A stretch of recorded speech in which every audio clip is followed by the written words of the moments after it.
Content of this message. Today, I am one-on-one with Joe Gallagher, a certified financial planner from LPL Financial. Interesting report by Wall Street Journal. More than 80 major corporations, U.S. corporations, are calling on Congress to cut the deficit by increasing taxes. Now, this is an amazing story because they're talking about corporate taxes to increase. What's your response to that article? It is shocking. I mean, the corporations have come out from the side of holding back the tax until recently, and then working on this. I think this is partially a reaction to sort of the negative views of the corporate America and things like that. And what they're calling for is Simpson Bowles. They want us to relook at that, re-go down that path, look at both. But the part that was shocking was the revenue side, which is the increasing taxes and not just corporate taxes, and not just the spending.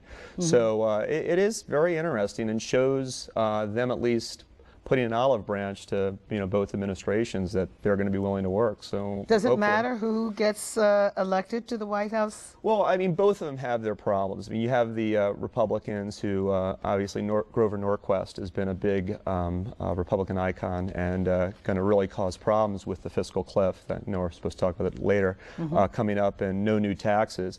And then of course you have on the spending side, there's a lot of commitments for us to get programs, social programs and things like that properly funded, and it's I think this is sort of showing, regardless who wins, that corporate America will be behind some sort of unified decision between the two parties. All right, the new year, what about investments?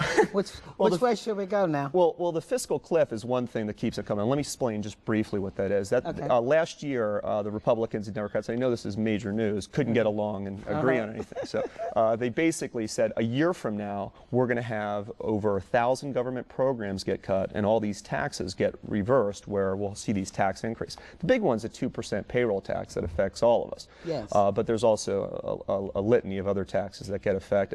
So this is now a year. So after the election, they're sort of forced to make these decisions. Now, my personal opinion is, and this is a little pessimistic, is they're not going to be able to get anything figured out. They're going to go another year at least and say, oh, it's the economy is too bad, we can't make these dramatic changes, and just a standstill. Just a standstill. And I hope that's not true. And the good news about that being true is both things hurt. Tax cuts, tax increases hurt.